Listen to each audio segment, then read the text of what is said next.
공대하는 조심스럽게 전화를 받았습니다. 네, 누구세요? 수화기 너머에서 비웃음이 흘러나왔습니다. 희경이 지금 내 옆에 있거든. 공대한의 얼굴이 순식간에 하얗게 질렸습니다. 당신 와이프가 그러더군. 당신 밑에선 숨 막혀서 못 살겠다고. 전화가 끊기기 무섭게 또 다른 번호가 울렸습니다. 보증인. 당신이라며? 분노를 넘어선 극한의 허탈함에 공대한은 실성한 듯 낄낄거리며 웃기 시작했습니다. 아내의 배신과 빚까지 떠안은 공대한, 과연 그는 어떤 선택을 하게 될까요?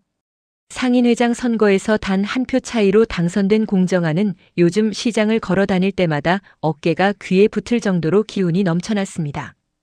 특히 앙숙인 양동익을 부회장 자리에 앉혀두고 마음껏 부려먹는 재미에 푹 빠져 있었는데요. 새벽 체조부터 시작해서 시장 바닥 쓰레기 줍기까지 공정아는 양동익이 무릎 꿇고 빌던 그 결정적 영상을 휴대폰에 띄워놓고는 싱글벙글 웃으며 양동익을 쥐락펴락했습니다. 어이, 양 부회장.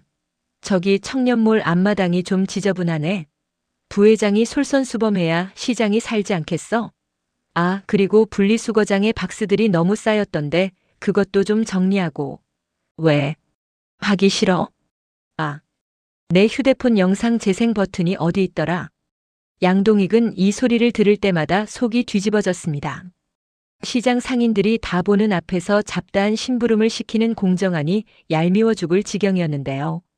울며 겨자 먹기로 빗자루를 들긴 했지만 속으로는 두고 봐라 공정한, 내 반드시 내 놈을 끌어내리고 말 테다. 라며 이를 갈았습니다.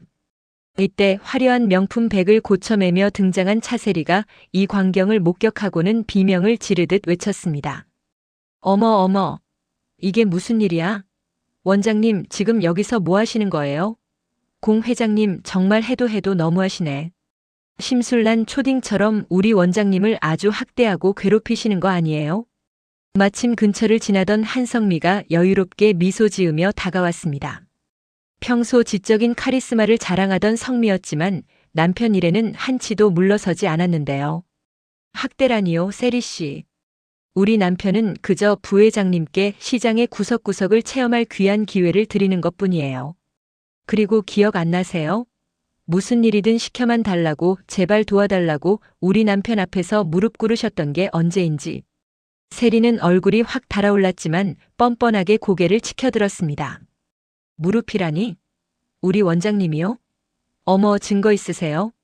요즘 세상에 증거 없는 말은 다 허위사실 유포인 거 아시죠, 박사님? 그러자 성미가 기다렸다는 듯 가방에서 휴대폰을 꺼내 흔들어 보였습니다. 지난번 차세리가 자신을 곤경에 빠뜨리려 했던 수법을 그대로 되돌려주는 회심의 일격이었지요. 증거요? 있죠. 지난번에 누구한테 배웠거든요, 증거의 중요성. 우리 남편이 혹시 몰라 그날 영상을 백업해뒀더라고요. 세리 씨가 정 궁금하다면 지금 여기서 상인의 단체방에 한번 올려볼까요? 세리는 순간 얼어붙었습니다. 성미의 눈빛은 농담이 아니었거든요. 세리는 헛기침을 하며 슬쩍 시선을 피했습니다. 아유, 박사님도 참. 농담한 거 가지고 너무 진지하시네. 우리 원장님이 워낙 봉사 정신이 투철해서 저런 일도 즐겁게 하시는 거예요. 그렇죠, 원장님? 성미는 품위 있게 웃으며 쐐기를 박았습니다. 즐겁게 하신다니 다행이네요. 아, 양 부회장님. 저기 화장실 청소 도구함도 좀 확인 부탁드려요. 시장의 청결은 화장실에서 시작되니까요.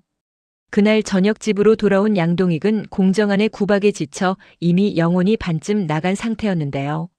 남편의 굴욕을 참을 수 없었고 무엇보다 한성미가 상인회장 사모님 소리를 들으며 우아하게 시장을 누비는 꼴을 더 이상 눈뜨고 볼 수 없었던 세리는 결연한 표정으로 작전 지시를 내렸습니다. 원장님, 정신 차리세요. 내일 상인회 사무실 가서 반드시 공 원장 핸드폰 확보하셔야 돼요. 잊지 마세요.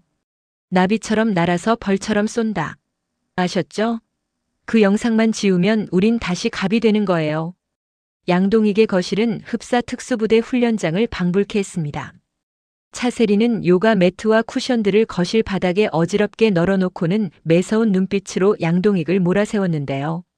원장님, 지금 그 몸짓으로는 나비는커녕 뚱뚱한 나방도 안 돼요. 자, 다시. 저기 소파 위에 놓인 리모컨이 공 원장 핸드폰이라고 생각하고 낚아채는 거예요. 시선은 정면, 손끝은 갈고리처럼. 아셨죠? 양동익은 이미 땀범벅이 된 채 가쁜 숨을 몰아쉬며 쿠션 사이를 폴짝 뛰어넘었습니다. 하지만 마음만 앞선 나머지 발이 꼬여 거실 바닥에 볼품없이 고꾸라지고 말았는데요. 아이고 세리야. 내 나이가 내일 모레 환갑인데 이게 무슨 짓이냐. 차라리 내가 가서 빌게, 그 소리에 세리가 눈을 가늘게 뜨며 차갑게 쏘아붙였습니다. 빌긴 뭘 빌어요. 그 영상 단체방에 올라가는 순간 원장님 체면은 물론이고 내 사모님 인생도 종치는 거 몰라요? 다시 하세요. 나비처럼 날아서 벌처럼 쏜다. 셋, 둘, 하나 실시. 동익은 울며 겨자 먹기로 다시 몸을 날렸습니다. 그 처절하고도 코믹한 몸짓 위로 세리의 날카로운 호통 소리가 밤새도록 이어졌는데요. 이 눈물겨운 훈련이 다음날 시장 바닥에서의 질주로 이어질 줄은 꿈에도 몰랐던 것이지요. 다음날 상인의 사무실. 양동익은 마른 침을 꼴깍 삼키며 기회를 엿봤습니다. 운명적인 핸드폰은 바로 옆 탁자 위에 덩그러니 놓여 있었습니다.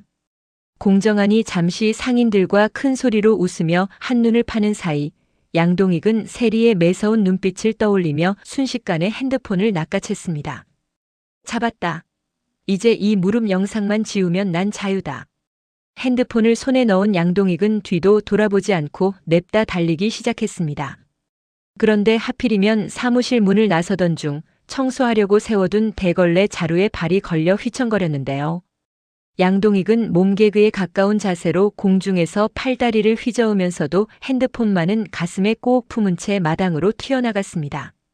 공정하는 뒤늦게 탁자 위가 허전한 것을 발견하고는 고개를 갸우뚱했습니다. 내 핸드폰 어디 갔어? 아까 분명 여기 있었는데. 어이, 저기 양 부회장. 왜 저렇게 뛰어? 양 부회장, 내 핸드폰 내놔. 시장 한복판에서 벌어지는 회장과 부회장의 추격전. 이 광경을 지켜보던 성민은 어이없다는 듯 헛웃음을 지으며 자신의 가방에서 핸드폰을 꺼냈습니다. 옆에서 승리의 미소를 짓던 세리를 향해 성미가 우아하게 말했습니다. 어머 세리 씨, 설마 그거 가져가면 끝이라고 생각하시는 건 아니죠? 제가 말했잖아요. 백업의 중요성. 제 핸드폰에도 클라우드에도 아주 안전하게 저장되어 있답니다. 양 부회장님 운동 부족이신 것 같은데 오늘 제대로 유산소 운동하시네요. 세리는 다시금 얼어붙었습니다.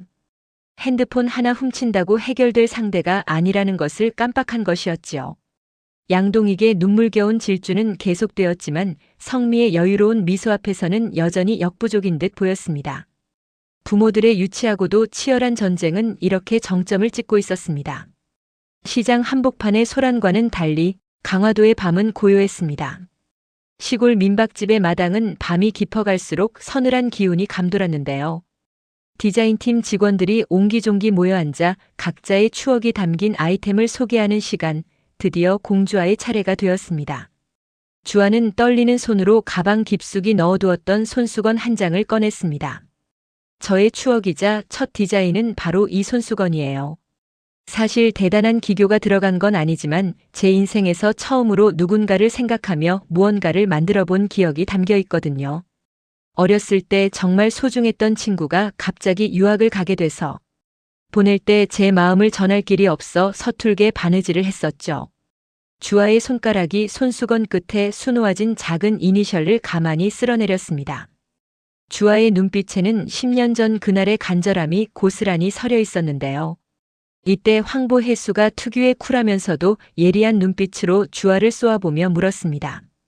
손수건이 참 애틋하네요. 공주아 씨, 근데 그 유학 갔다는 친구, 혹시 공주아 씨 첫사랑인가요? 아니, 디자인의 뿌리가 될 정도면 단순한 친구는 아니었을 것 같아서요. 순간 평상 위에는 묘한 정적이 흘렀습니다. 팀원들은 눈치를 보며 숨을 죽였고 현빈은 심장이 터질 듯한 긴장감에 입술이 바짝 마르는 것을 느꼈는데요. 주아는 잠시 당황한 듯 했지만 이내 현빈을 똑바로 응시하며 대답했습니다. 첫사랑이라기엔 너무 어렸고 오랜 시간 잊었다고 생각했는데 이 손수건을 볼 때마다 제 마음이 말해주더라고요. 그 시절에 제가 얼마나 그 친구를 온 마음 다해 좋아했었는지. 이 솔직한 고백에 현빈의 눈시울은 뜨거워졌습니다. 혜수는 현빈의 흔들리는 눈동자를 확인하고는 쐐기를 박듯 덧붙였습니다. 물건에는 만든 사람의 혼이 담긴다니까. 그 친구분 어디선가 이 손수건 덕분에 아주 잘 살고 있을 것 같네요. 안 그래요, 양 이사님? 이사님도 이런 지독한 첫사랑 기억 하나쯤은 있으시죠? 현빈은 떨리는 목소리를 가다듬으며 겨우 대답했습니다. 네. 분명 그랬을 겁니다. 그 손수건 덕분에 길을 잃지 않고 다시 돌아올 수 있었을 거예요. 그 정성이 그 친구를 지켜줬을 겁니다. 하지만 혜수의 공세는 멈추지 않았습니다. 술 기운을 빌려 주아를 몰아세웠습니다. 이사님이랑 전부터 알던 사이 아니냐? 주아가 선을 그으며 말했습니다. 존경하는 상사일 뿐이다. 현빈이 돌발 발언을 던졌습니다. 난 존경보다 더 깊은 마음이었으면 좋겠는데. 방 안의 분위기가 순식간에 얼어붙었습니다. 혜수는 지지 않고 스페인 마드리드에서 현빈과 함께했던 시간들을 꺼내놓으며 주아의 가슴에 상처를 냈습니다. 내가 없는 10년 동안 현빈의 곁을 지킨 사람이 혜수라는 사실에 주아는 자꾸만 초라해지는 기분을 느꼈습니다. 밤이 깊어지고 주아는 툇마루에 혼자 앉아 별을 보며 차가운 밤 공기를 쐬고 있었습니다. 다시 만나면 잘 살았다는 칭찬을 듣고 싶어 행복해지려 노력했다던 현빈의 그 말이 귓가에 쟁쟁했거든요. 그때 주아 곁으로 현빈이 다가왔습니다. 그는 말없이 공주아 옆에 앉더니 조심스럽게 물었습니다. 안 자고 뭐해? 시골 공기가 너무 차진 않지?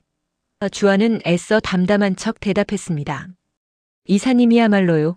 아까 이사장님이랑 옛날 얘기 많이 하시던데 속은 괜찮으세요? 현빈은 쑥스러운 듯 웃으며 주아를 빤히 바라봤습니다. 이사님 말고 아까처럼 현빈이라고 불러주면 안 돼? 나 다 들었어. 내가 내 이름 부르는 거. 주아야, 난 1년 뒤에 아르헨티나로 돌아가야 해. 그래서 내 마음 숨기려고 했는데 너 보니까 안 되겠다. 나 기억해줘서 고마워. 그 손수건 그게 없었으면 나 아마 돌아올 용기 못 냈을 거야. 현빈의 진심 어린 눈빛에 주아의 철벽이 무너져 내리던 찰나였습니다. 두 사람의 시선이 얽히며 말하지 못한 10년의 세월이 흐르는 듯 했습니다. 하지만 멀리서 이 광경을 지켜보는 혜수의 서늘한 그림자가 두 사람의 앞날이 결코 평탄치 않을 것임을 예고하고 있었습니다. 강화도의 바닷바람은 잔인할 만큼 차가웠습니다. 공대안은 이미 며칠째 제대로 먹지도 자지도 못한 채 희경이 남긴 신문의 체크 표시 하나에 매달려 있었습니다.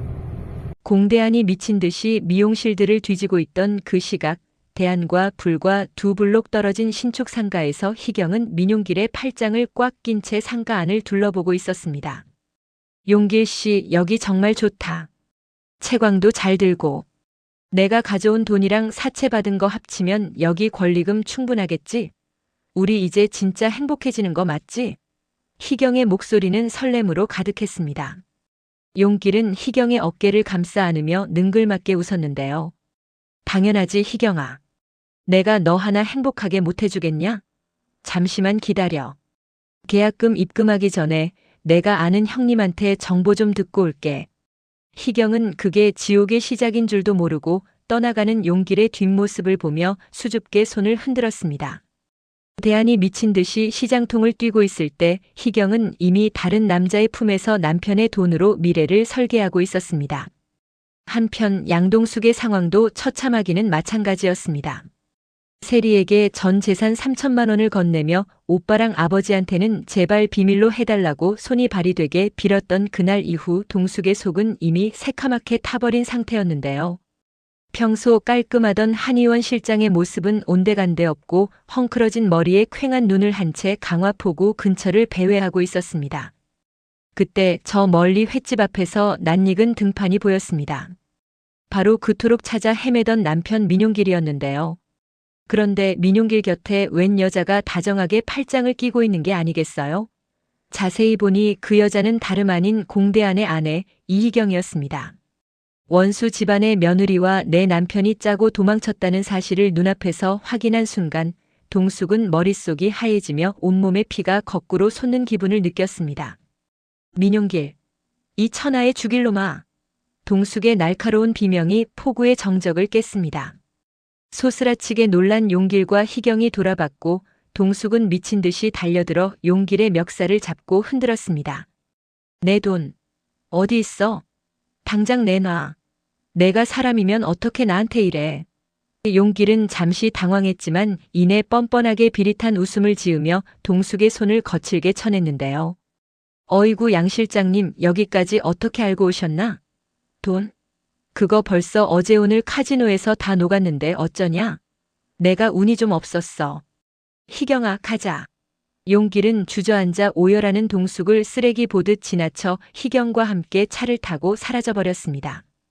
희경 역시 돈이 다 날아갔다는 소리에 사색이 되어 용길에게 따져 물었지만 이미 주사위는 던져진 뒤였습니다. 홀로 남겨진 동숙은 바닥을 치며 통곡하다가 떨리는 손으로 세리에게 전화를 걸었습니다. 언니, 나 좀 도와줘. 나 그 인간들 절대로 가만 안 둘 거야. 내가 다 죽여버릴 거라고. 동숙의 서늘한 목소리가 수화기를 넘어 세리의 심장까지 얼어붙게 만들었습니다. 다음 날 새벽 강화의 한 모텔. 문이 거칠게 열리고 술 냄새를 풍기며 민용길이 들어왔습니다. 희경이 따져 물었습니다. 용길 씨 미용실 계약금은? 오늘까지 문제 없다고 했잖아. 대수롭지 않다는 듯 침대에 누우며 용길이 말했습니다. 그게 인생이 참 마음대로 안 되네. 미안하게 됐다 희경아. 그 돈 카지노에서 다 녹았어. 희경은 귀를 의심했습니다. 남편을 배신하고 도망쳐온 대가가 고작 이거라니요. 뭐? 다 녹아? 그게 어떤 돈인데? 우리 대한 씨가. 아니 내가 어떻게 모은 돈인데. 희경이 민용길의 멱살을 잡고 울부짖었지만 용길은 귀찮다는 듯 그녀를 밀쳐냈습니다. 대한 씨? 어머 지금 남편 걱정하는 거야? 웃기네 진짜. 야 내가 먼저 그 찌질한 놈 밑에서 못 살겠다고 돈 들고 튄 거잖아. 이제 와서 피해자인 척하지 마. 나도 이제 쫓기는 몸이라 내 뒤치다꺼리 못 해준다. 각자 알아서 살자고. 민용길은 비열한 웃음을 남기고 짐을 챙겨 방을 나가버렸습니다. 희경은 텅 빈 방바닥을 긁으며 짐승 같은 비명을 내질렀는데요. 자신이 버린 순정이 얼마나 귀한 것이었는지 이제야 깨달았지만 돌아가기엔 이미 너무 먼 길을 와버린 뒤였습니다.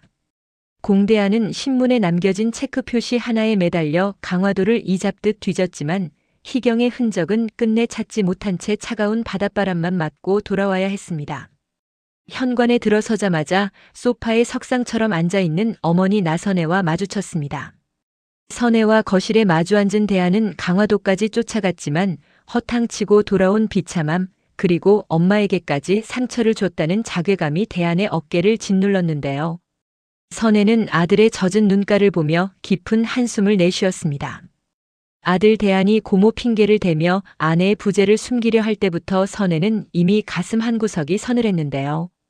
고모와의 짧은 통화로 모든 거짓말이 탄로난 지금 선혜는 떨리는 손을 감추며 아들을 똑바로 응시했습니다. 대안아, 이제 그만해라. 내 마음 아픈 거 다 알지만 여기서 더 미련 떨면 그건 사랑이 아니라 미련한 짓이다. 그 아이와는 이제 끝내야 해. 이혼을 해야 돼. 이렇게 사는 건 안 된다. 선혜의 목소리는 낮았지만 서슬 펄언 위험이 서려 있었습니다. 대안은 떨리는 목소리로 엄마 그래도 어떻게 한순간에. 우리 정이 있는데. 라며 말끝을 흐렸는데요.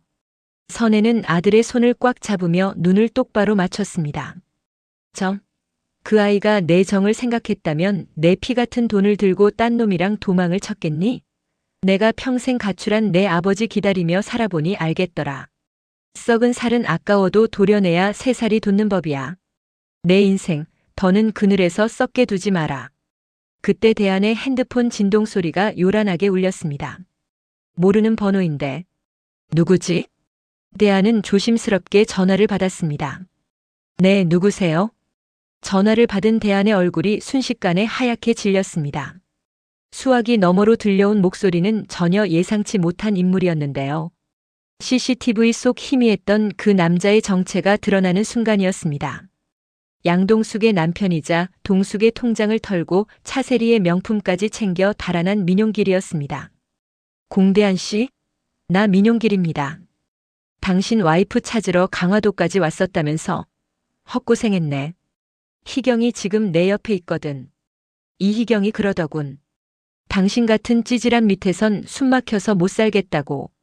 당신 와이프 이희경. 그 여자 보통 아니야. 당신이 모르는 게 하나 더 있거든. 그 여자가 챙겨간 돈 그게 다가 아니라고. 용길의 폭로에 대한의 눈동자가 흔들렸습니다. 당신 와이프 이희경 지금 옆에서 아주 대성통곡을 하고 있네. 아, 우리가 강화도에 미용실 차려보려고 당신 집에서 긁어온 돈이랑 사채업자한테 받은 것까지 카지노에서 화끈하게 다 날려버렸거든. 운이 좀 없었네, 우리가. 대하는 심장이 멈추는 것 같았습니다. 희경이 자신을 배신한 것도 모자라 그 돈을 민용길의 도박 미천으로 다 날렸다는 사실에 눈앞이 캄캄해졌는데요. 민용길은 한술 더 떠 비아냥거렸습니다. 희경이 이 여자 빈털털이 되니까 나한테 매달리는데 아주 꼴불견이야. 당신이 데려가든지 말든지 알아서 해. 아, 그리고 사채업자들이 당신 병원 주소 땄더라. 조만간 갈 테니 준비하고 있어. 보증인이 당신이라며? 조심해, 그 사람들 무서운 사람들이야. 전화가 끊기기 무섭게 곧바로 다른 번호로 전화가 걸려왔습니다. 거칠고 위협적인 사채업자의 목소리가 수화기를 뚫고 나왔는데요. 공대한 씨, 당신 와이프 이희경이가 우리한테 큰 빚을 졌거든. 근데 보증인이 당신으로 되어 있네. 이자까지 해서 액수가 좀 되네. 내일부터 병원으로 출근 도장 찍을 테니 돈 마련해놔. 대하는 핸드폰을 쥔 채 석상처럼 굳어버렸습니다. 분노를 넘어선 극한의 허탈함에 공대하는 실성한 듯 낄낄거리며 웃기 시작했습니다. 엄마, 희경이가 나를 팔아서 그놈 도박 자금을 대줬대요. 우리 집이, 내 인생이 다 날아갔대요. 나선혜는 입술을 깨물며 몸을 부르르 떨었습니다. 나선혜는 한동안 아무 말도 하지 않았습니다. 아들의 무너진 얼굴을 가만히 바라보고 있었는데요. 그 눈빛에는 눈물도 흔들림도 없었습니다. 선혜는 천천히 자리에서 일어났습니다. 대하나. 짧게 부르는 한마디였지만 그 안에는 모든 것이 담겨 있었습니다. 이제 그만 울어라. 목소리는 높지 않았습니다. 오히려 낮고 차분했는데요. 그래서 더 서늘했습니다. 사람이 사람을 배신하는 건 참을 수 있다. 살다 보면 그런 일도 있으니까. 그런데 우리 집을 밟고 올라서서 딴 놈 도박판 미천을 만들었다면 그건 다른 이야기다. 대한의 눈동자가 천천히 흔들렸습니다. 선혜는 고개를 돌려 창밖을 한번 바라보더니 다시 입을 열었습니다. 나는 평생 참고 살았다. 가출한 남편 기다리면서도 남들 손가락질 받으면서도 내 자식만은 상처 없이 키우겠다고 버텼다. 잠시 숨을 고른 뒤 한 글자 한 글자 또박또박 말했습니다. 근데 내 아들을 짓밟는 건 못 본다. 거실 공기가 달라졌습니다. 성미야. 짧게 이름을 부르고는 말을 이었습니다. 주아 아빠 좀 불러라. 이제 숨길 일 아니다. 그리고 잠시 멈췄다가 더 낮은 목소리로 덧붙였습니다. 그 집안 인간들이 우리의 인생을 도박판에 올려놨으면 이제는 우리가 판을 엎어야지. 대한이 놀란 얼굴로 어머니를 바라봤습니다. 엄마. 선혜는 아들의 말을 끊었습니다. 사람이 끝까지 참고만 살면 우습게 한다. 난 참고 살았지 무서워서 산 게 아니다. 그 말은 선언이었습니다. 눈에 불을 켠 복수가 아니라 가문을 지키려는 결심이었습니다. 대하나. 선혜가 마지막으로 말했습니다. 이건 싸움이 아니다. 이건 내 인생을 되찾는 일이다. 그리고 아주 조용히 덧붙였습니다. 이제부터는 내가 한다. 그 순간 공대안의 집안에서 오래 묵혀있던 침묵이 깨졌습니다. 오늘은 여기까지입니다. 시청해주셔서 감사합니다. 구독, 좋아요 부탁드립니다.